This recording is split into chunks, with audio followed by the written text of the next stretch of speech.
2, 1.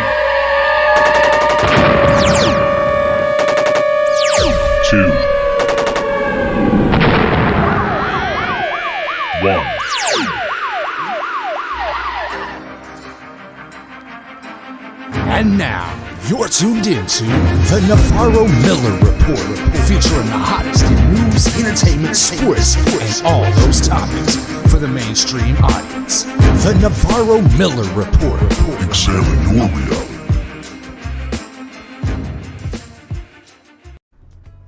What's up, everyone? Welcome to the Navarro-Miller Report. I'm your host, Dave Navarro. And I'm Jeremy Miller. And with us, we have special guest co-host, writer, producer, filmmaker, Nick Palmisciano. How you doing, man? Doing really well. Thanks for having me. Thanks for being here. You know, you're going to go ahead and witness a little bit of the abuse that I take from this guy right here on a, daily basis. Sweet. I don't know what he's talking about. Sweet like what exactly? Give me an example, please. Vinegar. Yeah, exactly. You had to think about that for a second, didn't you? Anyways, I hope all of you guys, everybody out there, had a wonderful Thanksgiving. I did. I ate a lot. I got fat a lot, but that's beside the point. Jeremy, how was your Thanksgiving, man? Thanksgiving was great. Actually got all my brothers to come up to the house, had a nice little family Thanksgiving. A little brutal in that my insomnia decided to kick up. So I was up for 48 hours straight and was basically just brain dead through the whole thing. But I got to see my family. It was very chill, nice meal, and that's all I ask for. That's weird, though, because, turkey's supposed to make you go to sleep, not keep you awake. Well, I didn't get to eat it till Thanksgiving. It was the 2 days leading up to that I did not sleep. Okay. Gotcha. That's a long Thanksgiving then. Like that day becomes long if you haven't slept in 48 hours. It was a little brutal mentally, but it was awesome getting to see my brothers. And, my one younger brother lives quite a ways away and hasn't been able to come up for a holiday in a while. So it was wonderful to get to see him and his girl. So that's awesome. Nice. And Nick, how was yours, man? How was your? It looks like in the background you're already ready for Christmas. You're like, sweet, Thanksgiving. Thanksgiving's out the way. We're ready for Christmas now. So I'm on the East Coast. I actually stayed in. So I own a media company. I actually stayed in our studio. So we've got like the corporate little Christmas tree in the background and beautiful Durham, North Carolina in the back. So. Nice. There you go. There you go. Well, I'm glad you guys had a great time here. We're back to business here. We got 23 days away from Christmas. So it's gonna be a very, very long month. Let me tell you. This year was fast. It did. 2020 was like 5 years, but 2021, I blinked and it's over. You're right about that. 2020 did feel like it was an eternity. I was like, please, just never. It was like, it's February. Being friends with this guy. Here's the problem, though. We all at the end of 2020 said, thank God, we're so happy 2021 is. Why don't we all just keep our mouths shut this year and wait and see what happens with 2022? Agreed. That's my opinion. 100% agree to that. You don't want to jinx it. So, well, in being, that it's the holiday season and being that people are in a giving mood, this TikToker that I have, because as tradition would have it, we actually are playing a lot of TikToks. I want to get your guys' reaction on a situation that this TikToker was faced with. And I'm going to ask you guys right after you watch this, what would you do in a situation like this? It's kind of uncomfortable, but yet you're kind of stuck at the same time. Check it out. Here we go. Thank you. Oh my goodness, that smells so good. I'm so hungry. Here? Oh no, you don't have to. The guy in front of you already paid for it. He did? Yep. Oh, that is so nice of him. Oh my goodness, God bless his soul. You know what? I'm gonna do the same thing. I'm gonna pay for the car behind me. Oh, that's so nice. You know what? Because Jesus is watching. Oh, I love it. Yes. How much? $250.10. Wait, what? $250.10. What the fuck is behind me? Is it a fucking school bus or something? It's a school bus. It's a school bus. It's a field trip. Putang ina, mga bata to, lalakas How much again? $250.10. In a fucking drive-thru? Do you wanna cancel it?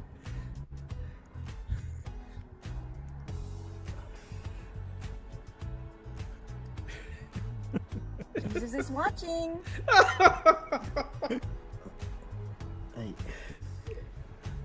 You know what? Maybe I'll do it next time because it's okay. Jesus knows I'm broke. Next time. So, facing a situation like that, what would you guys? I mean, Nick, what would you do in a situation like that? Like, you're pretty much trying to be nice, and then it's like you get the bill, and you're like, "Damn, I didn't know it was gonna be that much." I mean, what would you do? I don't know if I'm in. I don't know if I'm in for the whole 250. You know? I think. I think I'm ducking and hiding from Jesus as I keep driving. Oh my God! I have to say, no, I would. I have to say, it depends on how. I mean, if I was in a position where I wouldn't be hurting my family doing that. Sure. Charity is a wonderful thing. Being generous is a wonderful thing, and I do feel like we should be, but you have to take care of your own first as well. I mean, you can't be so generous that you're hurting the people you live with. If that's going to affect your rent, you're keeping the power on, or so on, then of course it's not feasible. But I don't think anybody who was in a comfortable position, a very comfortable position, would double take at that. I mean, being and Latino, also, go ahead. Continue. No, I was just gonna say, and I hate to ruin it for everybody. Man, but, now I feel bad. Like, thanks, well, Jeremy. Jeremy has a tendency to do that, so don't feel completely that bad. Sorry, I don't want to buy a bunch of teenagers $250 of Chick-fil-A. My bad, Jeremy. That's not what. Oh my goodness. Yay! Somebody that can actually make Jeremy go speechless for 2 seconds. It's okay. Look, no, we'll get into how generous you are in a minute. I'm glad this happened to me, Jeremy. I think about it as growing pains. Oh, there you go. He had to put that one in there. Last week I had somebody who was on my side. Apparently Dave has his side this time. Well, I gotta tell you real quick before you go any further. Like, me as a Latino, if I were faced a situation like that, I'd be like, "No, hombre, I meant Jesus, my gardener. See you later," and just drive off real quick. No speaking English, bye. And just like skid off real fast. Yeah, those are that would ruin it for anybody. But I have a sneaking suspicion that was not a real drive-through. I'm pretty. Of course, I think it was staged and everything, but just the situation alone, I think. I mean, would be just who bad. Among us hasn't thought that, when you see these videos, what would happen if the next order was, oh, well, I was bringing, 500 orders to my work or a restaurant or a hospital, or, what would you do? See, that's the reason why at that point I'd be like, "Oh, really? They paid it for me? That's great. I'll pay it forward some other day. Bye," and just drive off. Anyway, so that's one of them. The next video right here, this one actually is another interesting video that I found. And I don't know, Nick, are you married or are you? Yeah. Are you? Okay, Yep. I'm sorry to dive into so personal right there, but this right here would be for anybody that's married, any gentleman that's married. Jeremy has a fiance, and this video right here, well, it's going to be pretty self-explanatory. Check it out.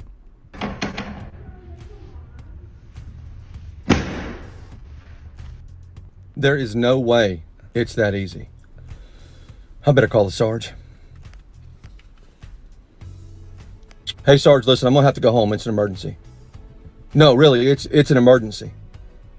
Listen, I was on the TikTok and I saw a video on how to do a factory reset on the box the kids came in. Yeah. I mean, it's out. I don't know. It's a secret. Yeah. No, it looked minimal, evasive. Yeah. Yes, sir. Take notes. Full report tomorrow morning. Absolutely. Thanks, Sarge. Yeah, I mean, I wonder if there is a factory reset. The way he said that, it's like, "Sarge, I just found a factory reset for the box that my kids came out of." Jeremy, I see you thinking over there and just thinking That and is thinking not and words thinking. that would ever come out of my mouth if she has any chance of hearing it. Again, I'll say again, you'd find me buried in the backyard. I would just disappear.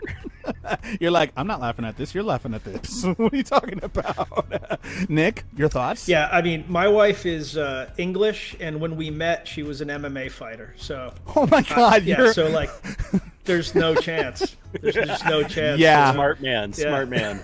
Very smart. We all of a sudden, like, we see on your IG, in loving memory of Nick Palmisciano. Well, this last TikTok that I'm going to show you right now, this one right here actually really pissed me off, and it I got to show you because it really annoyed me. So, and this has to do with Californians. So here you go. I brought hot bone broth with turmeric and a little bit of ice. I brought vegan, gluten-free, and culturally sensitive gratin. What did you bring, Nikki? I brought mashed potatoes. Like cauliflower one? No, just mashed potatoes. So like vegan ones? No, just normal. Don't say normal. You're not supposed to say normal. Normal is a bad word. Use a different word. Just traditional mashed potatoes with butter and cream. I swear. I mean, what irritates me about this, and Jeremy, both you and I are from California, born and raised. We're from Los Angeles. This is right there. Thanksgiving in Los Angeles was the caption on that video. Now, I went into the comments section of that video. So many people were so triggered by it because they were like, I'm from LA. We don't A, we don't act like that. B, we don't talk like that. And C, we eat. So, I mean, have you ever heard of tacos in LA? Come on now. We practically invented that over here, you know? Like, Jeremy, you're a chef. Help me out here. You're a chef and you're a fellow Los Angelino. Help me out. Hey, it cracks me up. You know, you forget I travel all over the country all the time, and I see how Californians are viewed. I accept it. I embrace it. You know, I walk in, I'm like, yeah, I'm from California. What ain't fruits and nuts is flakes. What are we, bears? I'm one of them. No, I am a wacky, whatever they want to call it. I don't care. Yeah, I'm a Californian. I'm a progressive. I'm whatever you want to use that you want to say you hate about California. Okay. We eat second harvest? What's going on? I've never second harvested in my life. Thank you. But being a chef, these people do exist out here. I deal with them quite a lot in catering. But they're not from California. Actually, they're not from California. A lot of them are. Liar. No, I'm not. You're forgetting. There is a large portion of this state that is vegan granola crunchy, and how dare you do this, and you brought this and put that in, and I mean, you even bring up, you know, bacon with the wrong person and they get pissy. It does happen. So they're not that far off. I'm sorry. Jeremy, there you're are embarrassing people. me. You're embarrassing me in front of our freaking Again, guest over it's here. What's a going on? stereotype of a small fraction of people that is funny. Big deal. It's just a stereotype, though. It's nothing that represents everybody here. I mean, it's a very well-known fact. If you follow the I-5 corridor all the way up the West Coast, it is extremely blue or progressive or whatever you want to call it within about a 50-mile radius of the I-5 and the central areas. You go out from that, opinions change very drastically. Sure. You want to lump all Oregon people into the granola hippie whatever? No, please go 15 minutes out of the major cities. Go into, go 50 miles towards Idaho or towards any of the other. Opinions change drastically. People's beliefs change drastically. There isn't a state in this entire country that's all one belief or one type of people. But I embrace the California stereotypes. I'm sorry. I'm proud of California being the progressive leader that it is in a lot of ways. Does it mean it doesn't have its faults? Please. I'm not an apologist for this state. I'll be the first to tell you what's wrong. But it doesn't bother me. I crack up at all the different, depictions of supposed Californians. I have revoked your California card. Nick, Man, I don't think I can get as emotional about this as either of you guys. Well, you're not from here, though. You're not from here, so I know that's what I'm saying. I'm curious. I'm curious if you think of us that way. Not being from here. One of my best friends on the planet's from SLO. And he is nothing like that.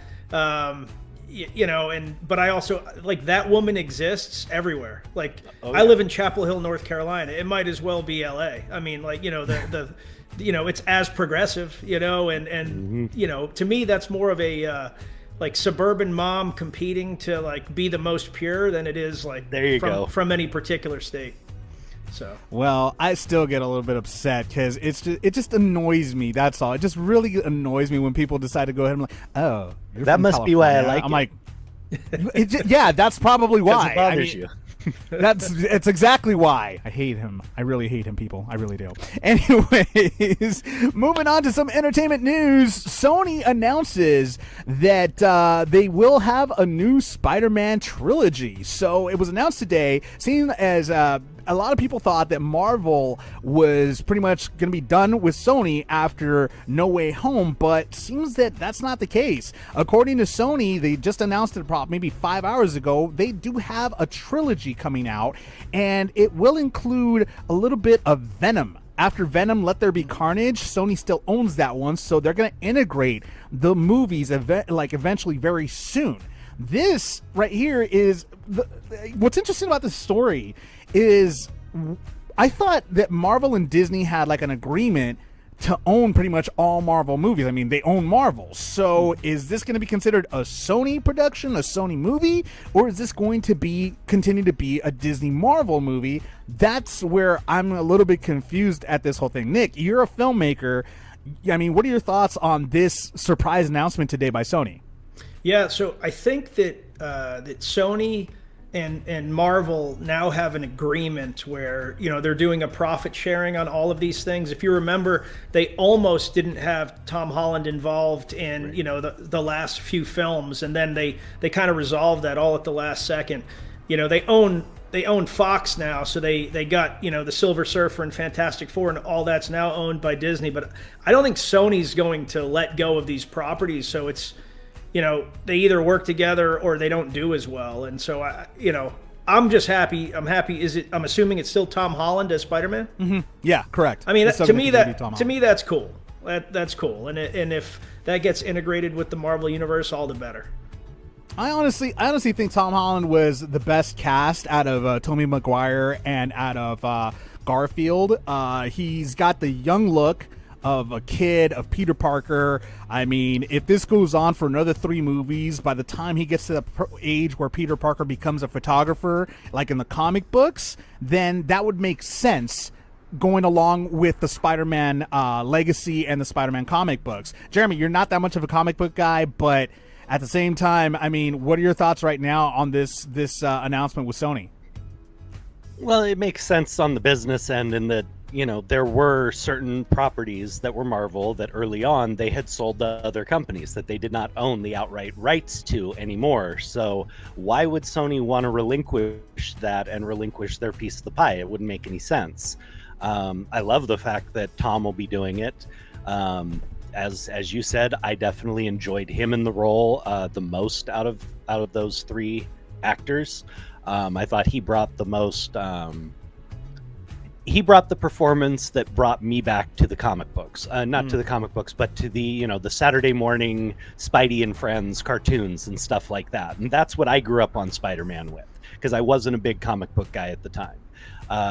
So I like it. I mean, I think it's great. I'd love to see Venom. I mean, that's, you know, that was my biggest problem with, you know, I want to see it integrated. I mean, the Venom movies were fun and everything else. I mean, except for the fact that it took an hour for them to actually show Venom in the first one. Yeah. Like, come on, how do you not Venom in the first hour? Yeah. But to see it integrated would be awesome. I mean, that's what the character was all about, was that battle with Spider-Man and that inner demon and that, you know, so that opens up so many different storylines, and I'm excited to see it.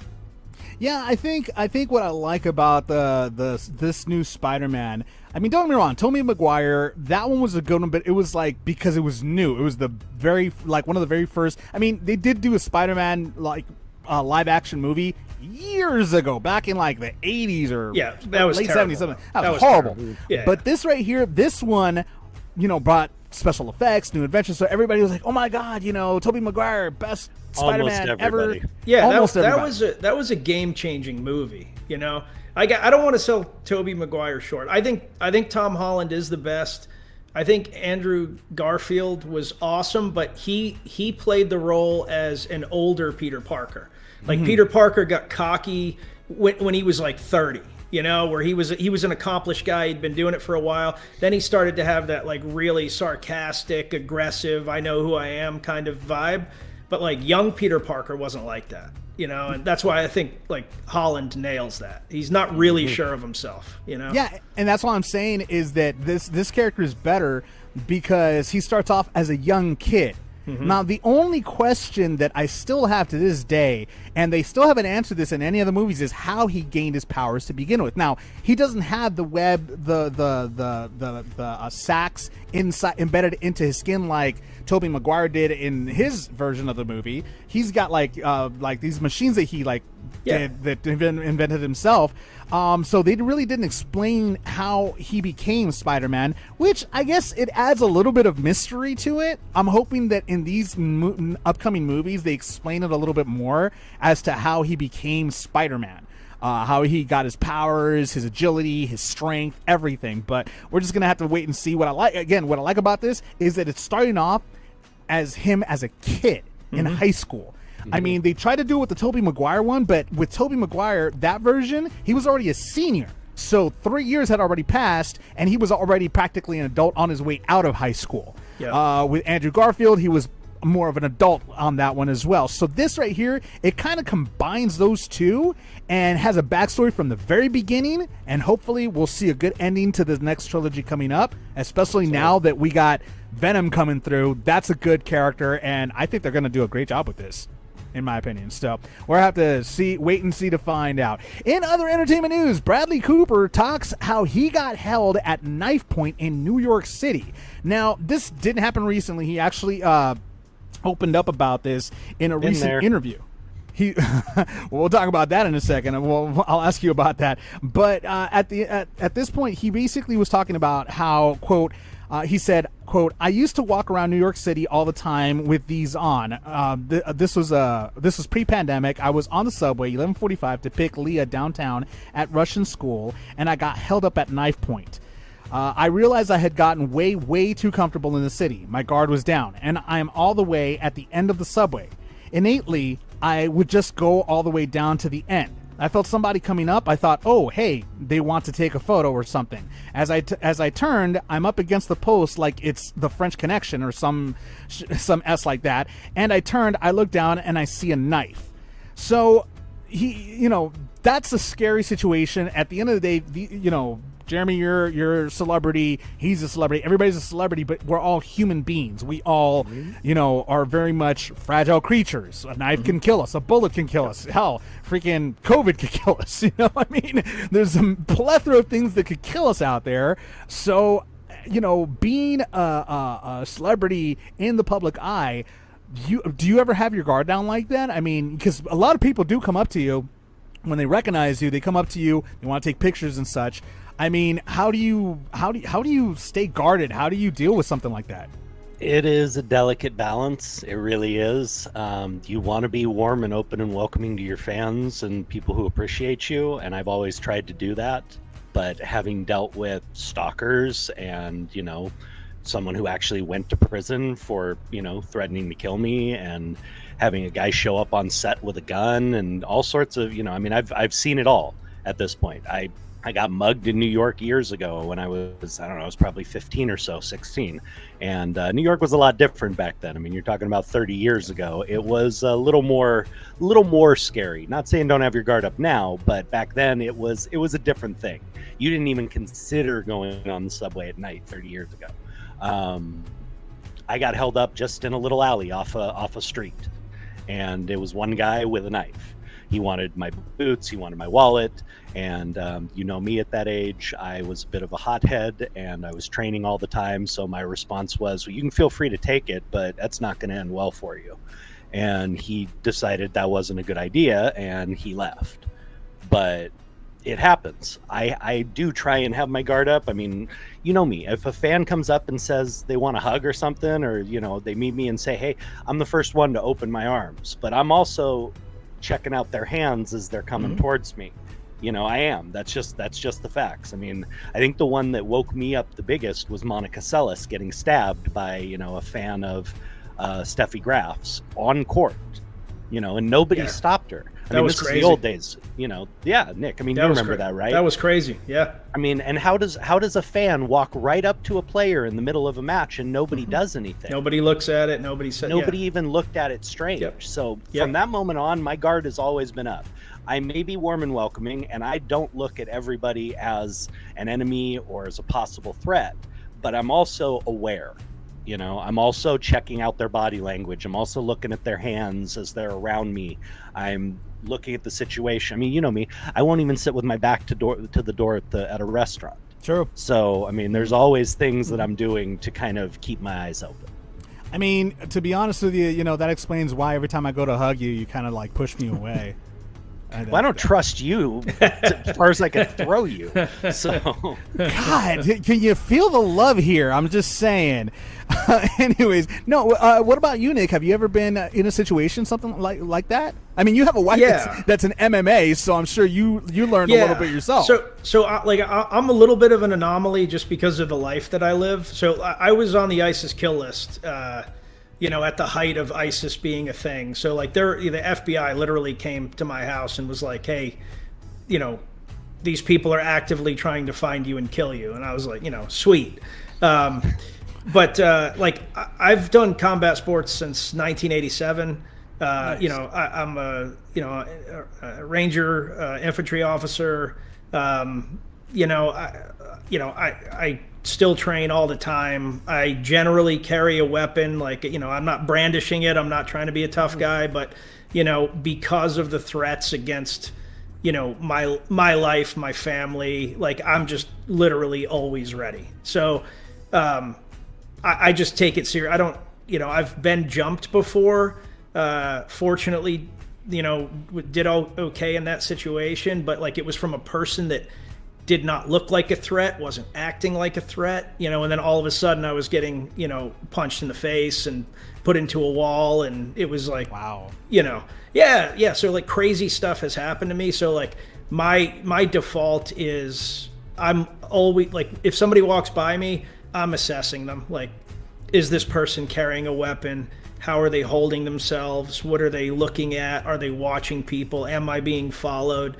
It's just like part of my DNA at this point. It's just habit at this point to just go ahead and do that. Mm-hmm. And I'll tell you, Nick, you probably, I don't know if you would agree. I don't want to put words in your mouth, but I have personally avoided a few situations like that just by being aware.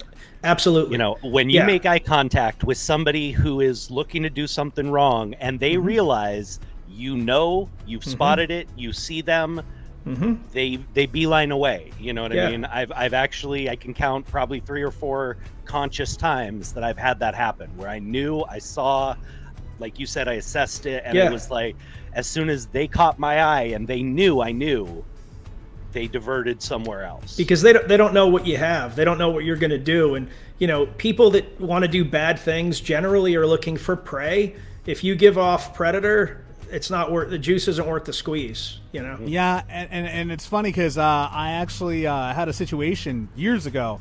I used to be a Hollywood club promoter, and I promoted for many, many clubs here in Hollywood.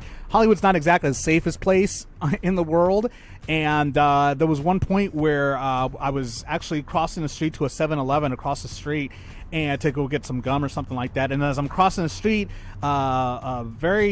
very suspect type of gentleman with a hoodie and everything, baggy pants. He's like, hey, let me use your phone. And I already knew what that meant. He's gonna try to he's gonna use my phone, take it, and jet. So I just looked at him, and I dead in the eye, and I was like, no. I was like, absolutely not. I was like, dude, payphone's over there, bro. And he looked at me. He's like, are you serious? I was like, was I joking? And he was just like, man, whatever, man. And he just kept on walking. I mean, count me lucky. I mean, I don't know. Maybe he saw like my pretty face.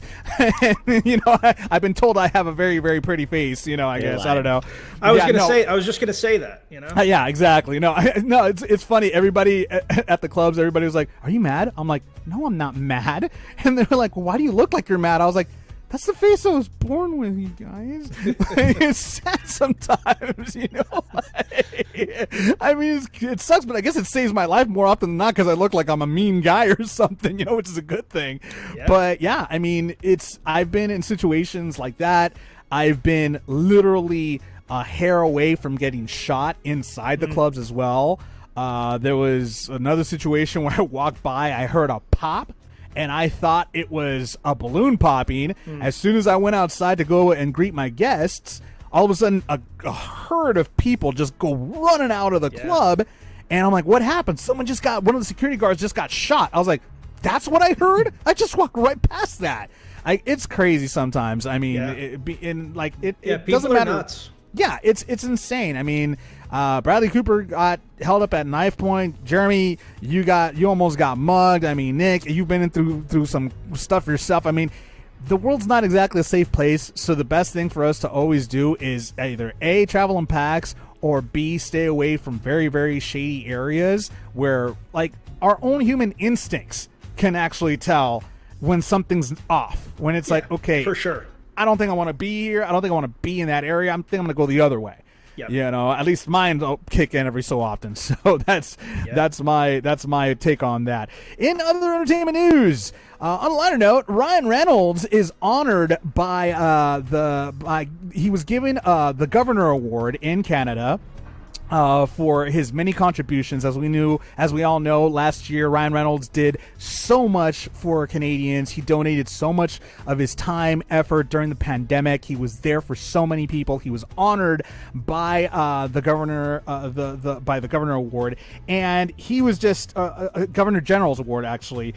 And they ended up Stephen Page ended up doing a song for him and dedicated it completely to Ryan Reynolds that included a cameo by William Shatner and many other Canadians in the video, so much so that they had a picture-in-picture and Ryan was just crying. He was just so overwhelmed. I mean, this is a guy that always has something to say. He was speechless, completely speechless, and he was like, "I'm crying. I am literally crying right now. This is incredible." That's super cool. They had shots of first responders saying thank you to Ryan. Everything, like, it was just a beautiful video that they did for him. Very funny, very perfect for Ryan. And a lot of the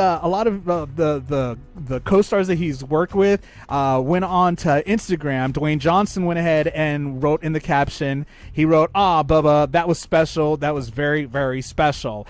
And then, of course, Hugh Jackman, his frenemy till the end, had to go ahead and say something. He went ahead and said, "Seriously? Really? Seriously? Well done, Canada." So that was Hugh Jackman's take on that. Nick, I mean, your thoughts on Ryan getting this award for all of the service that he's done? I mean, I think that's awesome. I think when people do good things, it's always great when they actually get recognized, because so often it doesn't happen. But I have to be honest, all I'm thinking of right now is that Hugh Jackman, Ryan Reynolds commercial where Ryan Reynolds does the whole beautiful commercial of the beans and everything, and then Hugh Jackman just pouring the aviation gin out on the table. Like, oh God, I was crying. I was like, one of the, because he was like, "I didn't know you were going to do all that." He's like, maybe we should show it later. Yeah, what did you spend on that? $1 million. Really? Oh my God. Oh my God. That was the best scene. And then the look on Ryan's face when he saw Hugh's version, he was like, just really? Pouring that gin out on the table.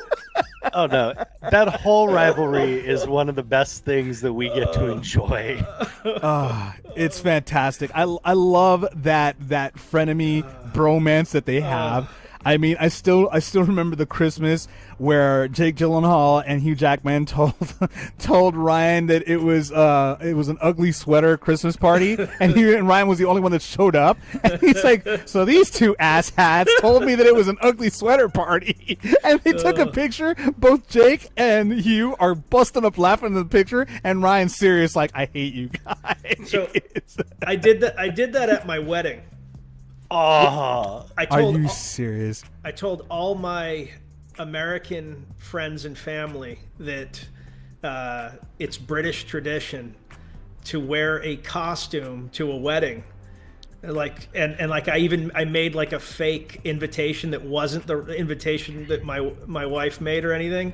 And then, so all my friends show up in these ridiculous costumes. Like Batman was there, Winnie the Pooh was there, right?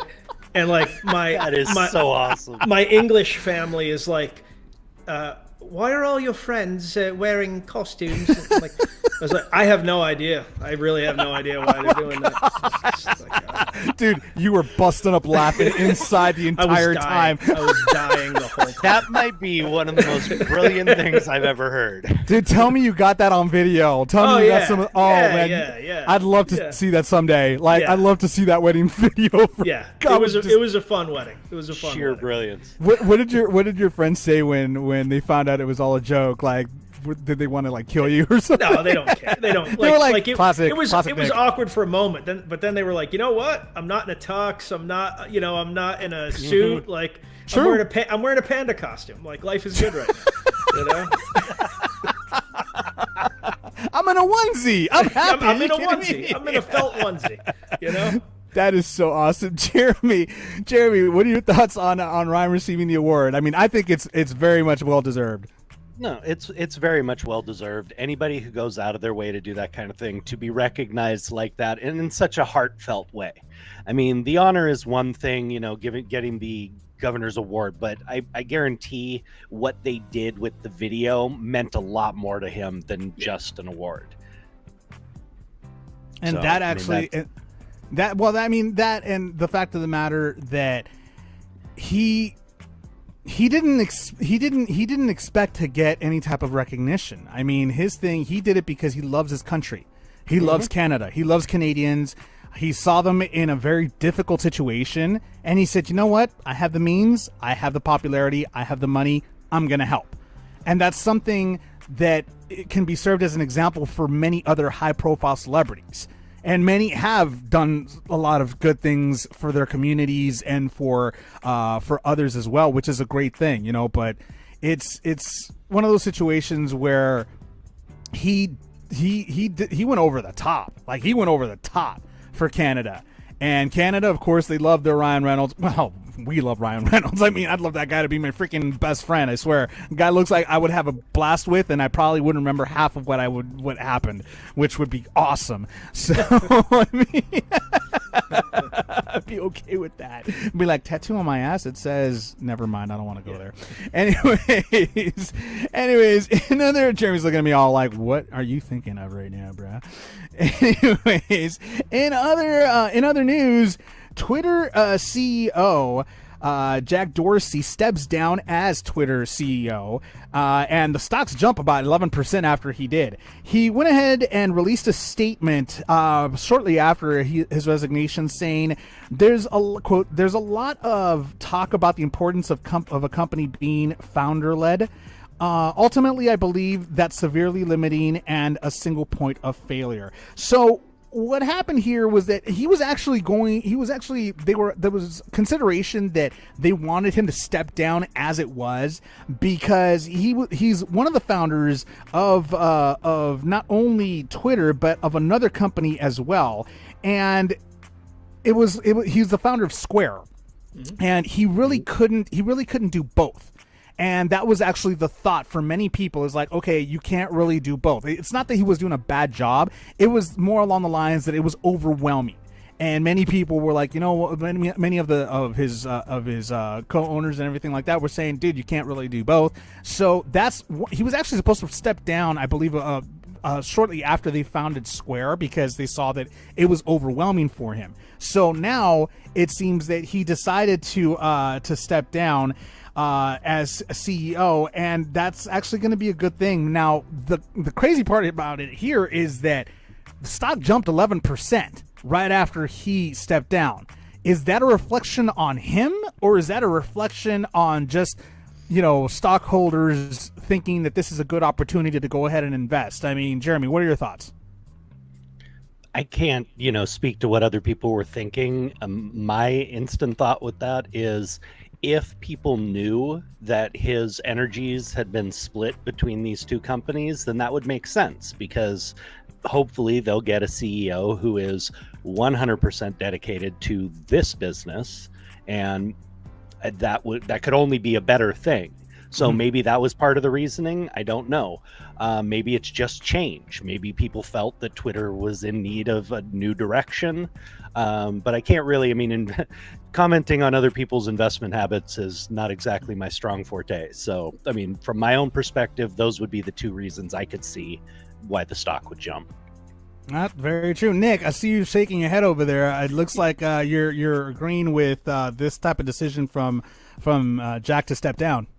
Well, I don't know if it's a good decision or a bad decision. I do know that Twitter was dying prior to President Trump's election. Like him or hate him, I think most people feel one way or the other. When he showed up with his crazy tweets, all of a sudden, you had to be on Twitter to see what craziness he was going to tweet next. And so Twitter had a pretty significant life cycle during that period of time, largely because of that. You think about it, like literally one thing, but prior to that, like they were dying. And so, what I've heard is that the new CEO is the guy that has provided all of the recent innovation that, has brought more people on, that's improved the stickiness of Twitter, that's improved their ads. And so, Jack probably stayed around with Twitter because it was his baby. And like, I understand that. My first company, I probably stayed on as the CEO 5 years longer than I wanted to, almost because like I couldn't picture my life without it. And now I'm, a shareholder, a board member, and I still am heavily involved, but I'm not running it day to day. That's not my job anymore. And it actually made my life better. Whereas with, the company that I run now, my goal from day one is, how do I make myself unneeded? I want, like, in 2 years, if I still am needed in this company as like the chief reason we make money, I've failed. And so, I think once you get rid of the baby, so to speak, you make clearer decisions. So if you look at his history, he was the CEO, and then he was like the co-CEO, and then he was the chairman, and then he was the interim CEO because they weren't doing as well. Then he was the CEO again. Like, he couldn't let it go. So, I think it's probably a good decision for him.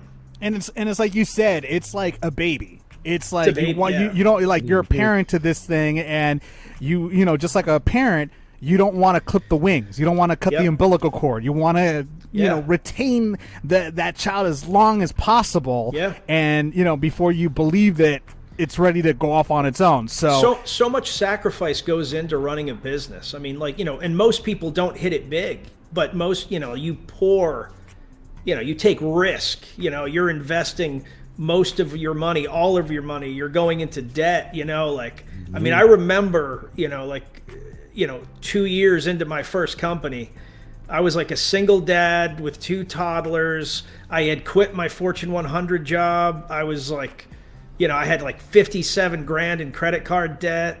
I had no money in the bank anymore. Like, it was like a true, like, oh crap moment. And then like it starts working, and it becomes a successful company, and it's easy to be like, oh yeah, like I worked hard. But there were moments where it was like really scary, and most entrepreneurs have those moments. And so like you become tied to it like it's you, as opposed to something that you built. Like, it's two very different things, but like it's so important to separate it. Well, we'll go ahead and see. Yeah, and we'll go ahead and see right now what happens with Twitter in the future. In other entertainment news, the Alice Sebold movie has been shelved for the moment, seen as... Now, this is a very interesting story. Now, what happened here is that so far, the U star, Victoria Pedretti, drops out of the Alice Sebold movie post-exoneration of the accused. Now, what happened here was that they were about to do this movie that was based on this woman that got raped years ago. Now, as it turns out, it seems that when they were doing the investigation, they were diving into this movie to investigate exactly what happened. They hired a private investigator. The producers and people of the studio hired a private investigator to look deeper into the person that was accused by the name of Anthony Broadwater. Now, when they dug deep in there, they found out that Anthony wasn't guilty. They found out that he wasn't guilty. There wasn't enough evidence to support what happened. This man was in prison for the better part of his life. And he was in prison for I believe about maybe this happened to her back in 1981 in Syracuse. That's about 45 years or so. I'm sorry, about 40 years. 40 years. This person was in prison, wrongfully imprisoned, and now they have been exonerated because they found out that this woman was not accurate in the description of this man. This and this is just a tragedy that happened. This man can't get those 40 years back. This is insane. Was she? So I'm not up to date on all. I mean, I saw the headline that someone had gotten out, but like, did she fabricate the story or did she just get the wrong guy? She got the wrong guy. Okay. So it's not like she's an evil, terrible person. She just made a mistake. Tough. She made a mistake. She got the wrong guy. And which is also, I would think that would actually be pretty scary because she did get the wrong guy. Yeah. And at the same time, the right guy's out there, is out there. Yeah. But I mean, the problem is that she just described them as a black guy, and that's pretty much the description that she gave, plus other descriptions that didn't make any sense. And her story didn't make any sense. It didn't corroborate with what happened. So that's where the investigation kind of went off. They were like, there was a lot of holes in her story. And so that's why they hired a private investigator to dig deeper into what happened. They found out Anthony wasn't guilty. It wasn't him. He wasn't the one. Wow. What an incredible way to, thank God he was exonerated. To spend 40 years, serving time for a crime he did not commit is, I can't even imagine the mental torture of that. Let alone being in prison, but to know you are innocent and to still be suffering in that way is unfathomable to me. There's no way to make it up. No. Even if they were like, here's, $100 million, like that's give you your life. There's no way. If anything, I would actually have to say that if the producers would like to go ahead and make a movie, they should make a movie of Anthony. What he went through, everything he went through. And I have to say, they probably, just knowing the business, and Nick, you know how this is, I'm sure somebody will step up. Yep. If you look at the Brian Banks story, the USC football player who out of high school was accused of rape, basically because it's the old, daddy caught him and little white girl, daddy was going to be mad. And she went, well, he raped me. And she recanted the story 9 years later after he spent 8 years in prison.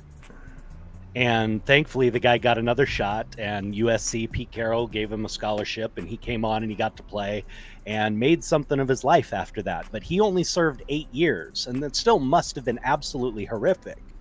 But he still had his life in front of him. And people were already, clamoring to be able to tell his story and tell the right story. Yep. So I can only imagine somebody will be lining up. Someone will tell that story. Yeah. Oh, yeah. That'll happen fast. Most definitely. In other news, we jump into sports here, and it seems like it's a really, really bad day for the Dodgers today. Starting off, we got the Texas Rangers land Corey Seager on a $325 million contract for 10 years.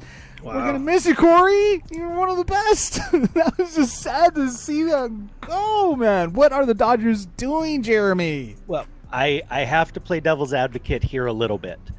I understand both sides. It hurts to lose him, and it's definitely, I think this guy has massive potential.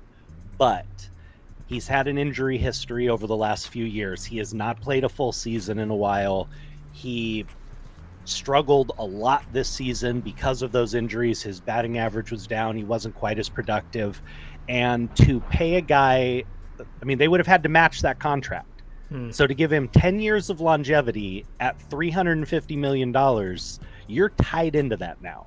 I mean, baseball has more guaranteed money than any other in sports. And you are now stuck to that contract for 10 years. And you don't know if he'll be healthy for you. You know, you just don't. So how do you justify giving him $350 million when you have another priority in signing Trey Turner to an extension, who has been healthy, is considered one of the top 2 or 3 players in all of baseball, is young and up and coming, and is going to command that exact same type of salary? So from a business standpoint, I don't see the Dodgers being able to match that contract with him having the history of health issues he's had. And Does you it don't hurt? think this is Yes. going to be detrimental to the Dodgers and the team or the game? I'm not saying it won't be detrimental, but you're already talking about a team who has the highest payroll in the league or at least did by a wide margin. You're going to add $35 million a year to that for 10 years for a player you're not sure is going to give you half the games next year. I'm not saying it might not hurt. If he manages to get healthy and stay healthy and become a great producer for them, then it's a brilliant pick for the Rangers, and it was a mistake for the Dodgers. But how do you give someone that much money on speculation? You know, I mean, that's the truth to me. Well, I mean, it seems that Seager wasn't the only one that the Dodgers decided to say goodbye to. Who else you got, Jeremy? Well, this one's interesting to me because Max Scherzer has agreed to a $135 million contract. I think it's over 3 or 4 years with the New York Mets, which all that really says to me is that he's happy with his ring he won back in Washington, and now he just wants to get paid. Because, I mean, I'm sorry to any New York fans out there, but nobody in their right mind wants to go to the dumpster fire that is the Mets right now. I mean, they've been a mess for so long. Yeah. They have very little chance of competing, and they just gave $130 million to a 40-year-old pitcher. They're not the Miracle Mets, they're the Mets. Who broke down at the end of the season, you know? I mean, if Max Scherzer had pitched like the ace he pitched for, you know, dominant in his first 9 games with the Dodgers and everything else after the trade, I think they might have considered giving him that money. But at that age, they watched him physically break down and get tired at the end of the season and not be as good of a pitcher. So again, I don't think they felt comfortable in trying to throw that kind of money at an older pitcher who you don't know how his body's going to hold up. I mean, personally, I've always respected athletes who want to chase championships. To me, that's what it's about. You're going to get $110 million to stay here. Why do you need 130 to go to a losing team? That's a miserable situation that eats away at you. I've known ball players who've been on squads like that. And I mean, I had friends who were part of some of those dreadful Seattle teams. And, you know, trust me, it's not fun sitting through a 100-loss season. You know, when everything you're playing for, it becomes, well, we're playing for nothing but a check because nothing's coming out of this season. At this point, yeah. At this point, most definitely. They're just paycheck players at this point. So again, I understand him doing it, but I'm kind of shocked that a competitor like him wouldn't want to, you know, add another ring or two. Yeah. And I don't personally see that happening with the Mets unless they pull off some more just absolutely amazing signings. So the real question here is what's going to happen to the Dodgers next season with these 2 big losses. So we'll just have to wait and see. Nick, you're not really a baseball fan, right? You're more of a football fan. I'm not a hardcore baseball fan. I'm like a fair weather Boston Red Sox fan. So I will say I'm happy the Mets put together a bad deal because they deserve that because of that 86 World Series. There you go. You know, that was still that was a rough moment in a kid's life. You know, but yeah, I'm Patriots all the way, football and amateur wrestling. That's my thing. Well, we'll get into some football right now because Michigan wins against Oregon for the first time in 8 years. Ohio State. Ohio State. Oh, okay, I got to go ahead and fix that part there. Yeah, that's totally different teams. Okay, yeah, I thought it was Oregon for some reason. A different reaction as well. Yeah. Oh, yeah. Yeah. Oh, Lord. Well, I mean, either way, they start with an O, so. they definitely both start with an O. I agree with you on that. That was my mistake. My mistake for that. For some reason, I don't know why. It just said it said you know, It said that for some reason. I have no idea why, but that was my fault. But anyways, either way you look at it, this was the first win that Jim Harbaugh has had against them in 8 years. So I mean, this is a huge win for him, Nick. I mean, you're a football fan. Did you watch the game? I did. Yeah. So it was wild because I remember being I went to Army, and when I was at Army, we won 3 out of 4 games, but then we had this huge stretch, over a decade where we did not beat Navy, and it was soul crushing. And it was always at the last second something would go wrong, and it's been the same way for Michigan. They've come close many times, but always choked. And I've got a good friend, good Army buddy that went to Michigan, huge Michigan fan, and he has suffered for years, and so I know the feeling of finally overcoming that hump, and so I'm happy for Michigan fans. Well, Dave knows that feeling. He's very familiar with that feeling. I knew you were gonna go there. I knew you were gonna go there. UCLA fan, he knows what it's like to lose to us 10 years in a row. See, this is the funniest thing is that he continues to bring it up. He can't let go that USC lost this year against UCLA. He just can't let it go. I was saying I'm proud of you guys. I mean, one win. Oh, I'm sure it's so sincere. Awesome. I'm sure it's such a sincere pride that you're giving me right now. I think he means it. I think he's just trying to be nice. No, well, remember, Nick, he is an actor. So I mean, I didn't say he was a good actor. I just say he was an actor. Well, should I do it to you now? I have a little something I have to bring up here. It's breaking news, and I hate to break your heart, but the new coach of LSU is Brian Kelly. He is leaving Notre Dame. Wow. How you doing, bud? I'm speechless. Are you serious? Brian Kelly is the new coach at LSU. They are coming to terms as we speak. It is breaking news and was announced just a few minutes ago. Oh my God, that right there That's his is other team, Nick. That breaks my heart right there. I'm sorry, because Notre Dame has had some tough years, but they were starting to look good again. Yeah. That wow. Okay, that just completely threw my game off right now. You must be happy. It was breaking news. I had to bring it up. Yeah, there was no ulterior motive. Of course not. Of course, there's no ulterior motive. And it certainly has nothing to do with the fact of our next story. I wouldn't bring it up because of that. So yeah, of course not. Well, you know what? At least Brian's not going to USC. He knows better. So we didn't want him. Oh, please! You need a coach. Right, we got one. Whatever. In other sports news, Lincoln Riley departing Oklahoma. Jeremy, what's going on with that? So, Lincoln Riley is departing Oklahoma. 38-year-old wonderkind, former offensive coordinator for Bob Stoops, future College Football Hall of Famer, and led Oklahoma 5 years, did a great job with them, 50-10. I think it's 3 or 4 Big 12 championships in that time, 3 appearances in the college football playoffs. He's a brilliant mind. He brings some great coaches with him. His offensive line coach is coming with. His recruiting coordinator is coming with. His running backs coach is coming with. So, as an SC fan, I'm incredibly happy. We got some leadership finally. I've been begging them. We've all been begging them to get rid of Clay Helton and get a real football coach Helton is a wonderful coach. I've told you before, on a smaller scale. He's a great leader of men. I would never say anything against him as a person, but as an X's and O's guy, he's not a football coach who's going to compete at the top levels. Bringing in a young guy like this is going to change some things. It's sent ripples all over the country already in college football. And speaking for Riley, I think it's a brilliant move on his part.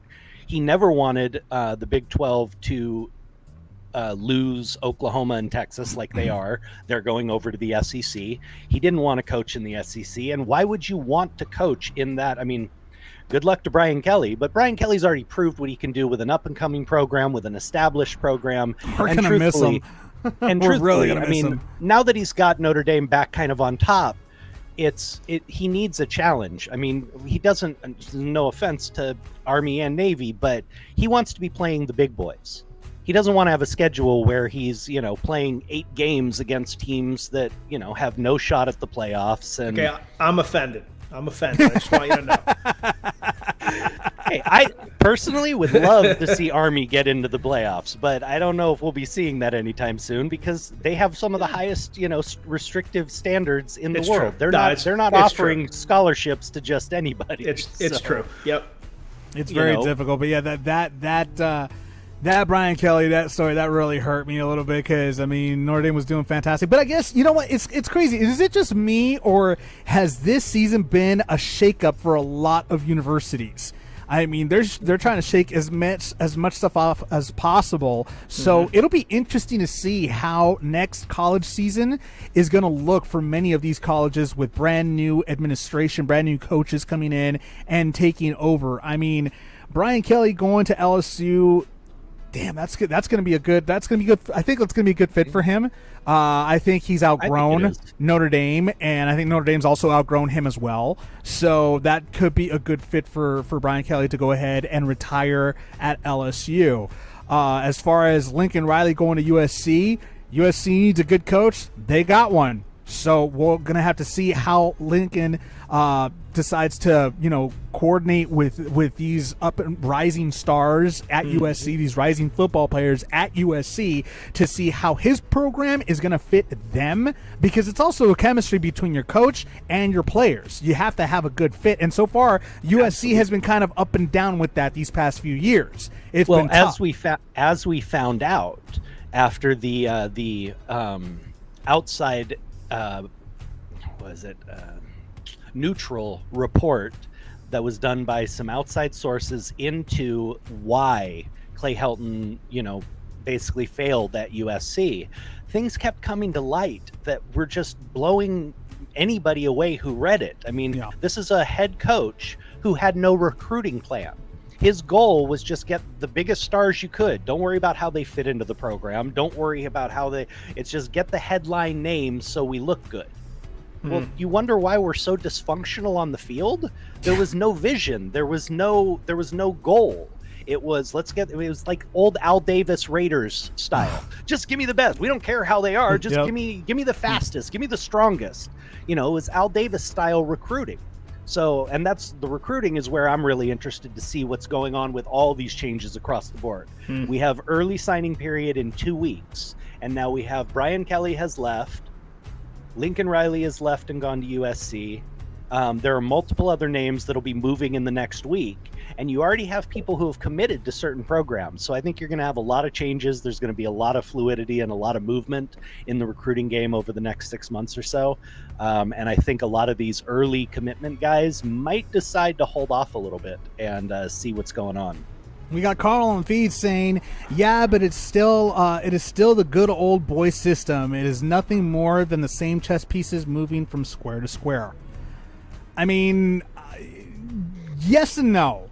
It's got to, I don't know. That one's a tricky one to actually answer that one because it isn't.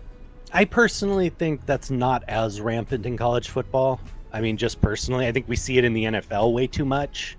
Guys who've been outright failures with other teams over and over and over being given head coach jobs, which makes which is ridiculous to me. But you don't see that as often. Maybe it's because there's so many teams in college football, but we've seen a lot more diversity. We've seen a lot more of young coaches who maybe aren't quite as proven being, given a shot and being given a chance to move up the ranks. And again, nobody gave Brian Kelly this job because he's one of the good old boys. They gave him it because he's winning, and he took a down on its luck Notre Dame team and turned them into a perennial top 10 team again. That's the facts. That's what he did. Yeah. That's the type of person I would want leading a program. Now, do other people need shots? Absolutely. And I think we're seeing more and more of that in college football. I think college football has taken more of a lead in that than the NFL has.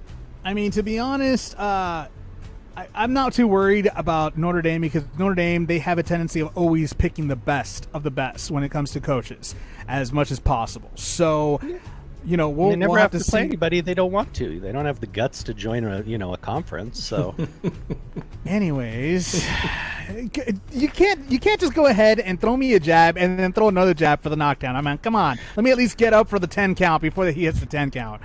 Anyways, before we move further here, Nick, I gotta say, before we got on here, you told us an incredible story of what you do exactly, what your organization does. I'd love to, ask you to please share with our audience what exactly you do. What kind of what does your organization do exactly? And like you said, how it came about as well with your friend. And So, I was sitting on a couch in Austin, Texas, working on a book with my friend Tim Kennedy, and our friend Chad Robichaud, who was also a strike force fighter back in the day, and a Force Recon Marine, texted both of us and was like, "Hey, here's the situation. My interpreter Aziz is trapped. One of his best friends, another guy that I worked with a little bit, just got killed by the Taliban." This is like right in the beginning of, Kabul falling, and when, at that period of time where you saw like people hanging on to landing gear, trying to take off. And he's like, I know this is a weird ask, but like, is there any way you guys can, come with me to help? And, we're all, Tim Kennedy is still like an elite athlete, but the rest of us, we're dads. I don't look like I did when I was in the military. There's some extra pounds. There's more responsibility for family and all that stuff. But, long story short, like a friend of a friend, grew up with some folks in UAE, and next thing you know, we get permission to use 2 C-17s, which are huge military planes. Mm-hmm. And 12 guys that, most of us didn't know each other. We were all loosely connected to my buddy Chad in some way, flew to Afghanistan. 36 hours after we had this conversation, I was on a plane on my way to Abu Dhabi, and then on a plane to Afghanistan. And we ran around like we were young men for 10 days. And we were pulling people out of the crowd and, integrating with State Department officials and military officials. And at the end of all of it, we ended up evacuating 12,000 people, our 12-man group, 12,000 people from Afghanistan. We were second only to the U.S. government in terms of evacuations. And then, when the bombing happened, they cut off all civilian transportation. So actually there were still, I had just left right prior to the bombing, but there were still 4 of our guys, on the ground, and we had to kind of jump through hoops and find a way to get them out of there. We ended up getting them to a different country, and then kind of over the course of 3 days, got them back to where we were. And so when we got back from this crazy, unbelievable, how did we end up doing this as old guys mission, the State Department asked if we would continue helping, and DOD asked if we would continue helping. And so we stood up an organization called Save Our Allies. So I'm a founding board member along with, 3 other folks, Tim Kennedy, Sarah Verardo, and Chad Robichaud, and we're still doing rescue operations in Afghanistan, and we are, helping with the refugee camps here in the States, and we're also helping people transition. So when a family that speak, maybe one person in the family speaks English, and they leave these refugee camps because they are finally cleared security-wise. Where do they go? What do they do? And we're helping them with that. So it's a pretty cool effort, tons of work, and I'm exhausted all the time. But I feel really good about everybody that helps and volunteers and does all the work with Save Our Allies. So Nick, that is absolutely amazing, man. Like I said before, mad respect. I appreciate it. You know, with my family's all military for the most part, grandfathers, uncles, brothers. My older brother served 2 tours in Afghanistan over his 20-year career. My son served in Afghanistan, and I know those relationships. I know those people are allies who were there working with us, and to step up is absolutely amazing. No, definitely. And I have to say, I think I speak for all of us. Thank you for your service. Oh, I appreciate it. Thank you very much for your service. It's my very pleasure. much appreciated, man. And I got to ask you a question to ask all our guests here. How can people stalk you on social media? Yeah, man. So on Twitter, I'm Ranger_up. And on everything else, it's just Nick Palmisciano. NickPalmisciano, or as I usually tell people, PAL and then a bunch of vowels. Nice. I like that. I like that. And you also have a production company too, right? I do. Yeah. Diesel Jack Media, and that's Diesel Jack Media on everything. So it's in Instagram, Facebook, etc. Awesome. Well, it was a pleasure having you on here. Hopefully we get to have you back on here again very soon. And that's the news in case you haven't heard it. Thank you so much for joining us on the Navarro-Miller Report. As usual, Jeremy, it's a displeasure to see you as always. Actually, it was better than usual because I got to make you frown. I know. Yeah, it was a great day for you. I mean, a horrible day for me. I actually had a ball with you this time, Dave. Oh, don't worry. That was awesome. Great getting to talk with you, man. Had a blast. Thank you very much. Yeah, no doubt. But you know what, Jeremy? Just so you know, I will get you back, and it's coming. You already know it's coming. Why do you think I'm getting what I can now? Yeah. Feel good about that. Anyways, we'll see y'all next time. Remember to go ahead and subscribe to our YouTube channel. Hit that notification button so you could continue to get notified when we go on live, so you could be on the stream, chat with our guests, chat with us. Also, you can go ahead. We have a GoFundMe going right now for better equipment, so we can bring you the best quality of the Navarro-Miller Report that we can offer you. And remember that we're still in a pandemic right now. There's a new variant out there. Be safe out there. Be very careful with it. Make sure you practice general hygiene. Make sure you wear your masks if you got them. And we'll see you on here on Friday. We'll be here because last Friday we weren't. It was a holiday. We took it off, but we'll be here on Friday for the Navarro-Miller Report. And hopefully we will see you all next time.